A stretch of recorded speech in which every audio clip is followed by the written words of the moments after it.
ಮಾಡಿದ್ರು. ಜಮ್ಮು ಕಾಶ್ಮೀರ ಬದುಕಿರೋದೇ ಪ್ರವಾಸೋದ್ಯಮದ ದುಡ್ಡಲ್ಲಿ.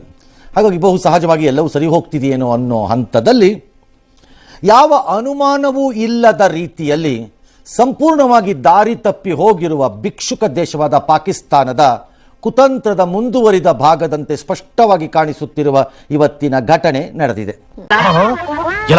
ಮಗನೇ 10 ಮನೆ ತಿರ್ಪೆಯನ್ನ ತಿಂದು ತಿಂದು ಕೋಪಟ್ಟಿದ್ಯಾ ಕಳ್ಳ ನೀನು. ಕಾಶ್ಮೀರದಲ್ಲಿ ಉಗ್ರರು ಇವತ್ತು ಬಾಲ ಬಿಚ್ಚಿದ್ದಾರೆ ಅಂದರೆ ಯಾವ ಪರಿಪ್ರಮಾಣದಲ್ಲಿ ಬಿಚ್ಚಿದ್ದಾರೆ ಅಂದರೆ ನಾವು ನೋಡ್ಕೋಬೇಕು, ಹಂಗೆ ಬಿಚ್ಚಿಟ್ಟಿದ್ದಾರೆ.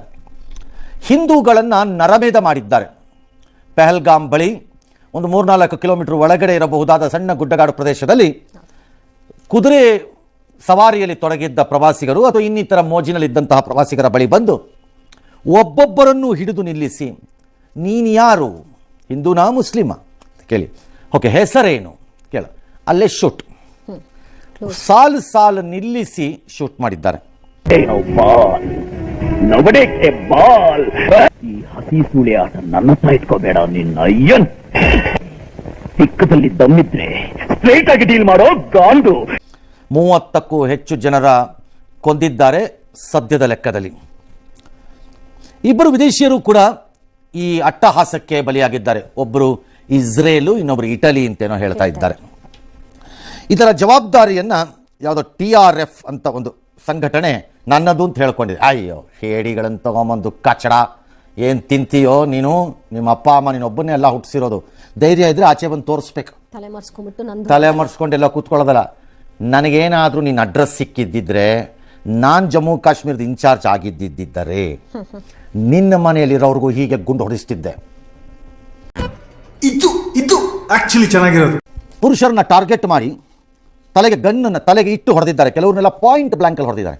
ಕೆಲವ್ರನ್ನೆಲ್ಲ ಇಬ್ಬರು ಕನ್ನಡಿಗರು ಈ ಫೈರಿಂಗ್ ಸಿಗಾಕೊಂಡ್ಬಿಟ್ಟಿದ್ದಾರೆ.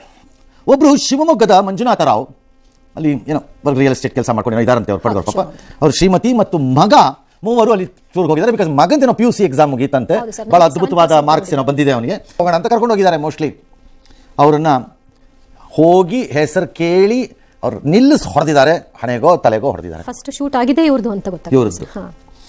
ಇನ್ನೊಬ್ಬರು ಹಾವೇರಿಯ ಭರತ್ ಭೂಷಣ್ ಅಂತ, ಅವರನ್ನು ಈ ಗುಂಡಿನ ದಾಳಿ ನಡೆದಾಗ ಮಂಜುನಾಥ್ ಅವರ ಪತ್ನಿಯ ಮುಂದೆಯೇ ಆಗಿದೆ ಇದು, ತಲೆಗೆ ಗುಂಡು ಹೊಡೆದಿರೋದು.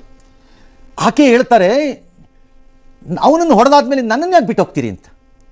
ಹೋಗಿ ಮೋದಿಗೆ ಹೇಳು ಅಂತಾರೆ. ಹೇಳೋಣ ಮೋದಿಗೆ, ಹೇಳಬೇಕಾಗಿಲ್ಲ, ಮೋದಿಗೆ ಗೊತ್ತಾಗತ್ತೆ. ಭಾರತ ಈ ಥರ ಎಲ್ಲ ಉಲ್ಟೆ ಪಲ್ಟೆಗಳ ಥರ ಪ್ರತಿಕ್ರಿಯೆ ಕೊಟ್ಟರಾಗಲ್ಲ. ಜಮ್ಮು ಕಾಶ್ಮೀರದಲ್ಲಿ ಯಾರು ಉಗ್ರರಿಗೆ ಬೆಂಬಲವನ್ನು ನೀಡುವಂತಹ ಕುಟುಂಬಗಳಿವೆ ಅಥವಾ ಅವರ ಬಗ್ಗೆ ಅನುಕಂಪವನ್ನು ತೋರಿಸುವಂತಹ ವ್ಯಕ್ತಿಗಳೆಂದು ಗೋಚರಿಸುತ್ತಾರೆ, ಅವರನ್ನು ರಸ್ತೆಯಲ್ಲಿ ನಿರ್ನಾಮ ಮಾಡಬೇಕು, ಅವರ ಫ್ಯಾಮಿಲಿಗಳಿಂದ ಹೊಡೆದಾಕ್ಬೇಕು. ಆಗ ಅವ್ರು ಮುಟ್ಲಿ ಅದ್ರದ್ದು ಬಿಸಿ. ಇನ್ನೊಬ್ಬರ ಮನೆಯ ಕುಟುಂಬದ ತಲೆ ತೆಗೆದುಬಿಟ್ಟು ಮಜಾ ನೋಡೋದಲ್ಲ, ಅವನ ಮನೆಗೆ ಬೆಂಕಿ ಹಾಕಬೇಕು. ಅಲ್ಲಿಂದನೇ ಶುರು ಆಗಬೇಕು. ಡೌಟೇ ಇಲ್ಲ, ಟೆರರಿಸ್ಟ್ ಮನೆನಾ ಅವ್ನ ಮನೆ ಒಳಗಡೆ ಇರೋರು ಒಳಗಡೆ ಇಟ್ಟು ಬೆಂಕಿ ಹಾಕಬೇಕು. Correct, exactly correct. ಮತ್ತೆ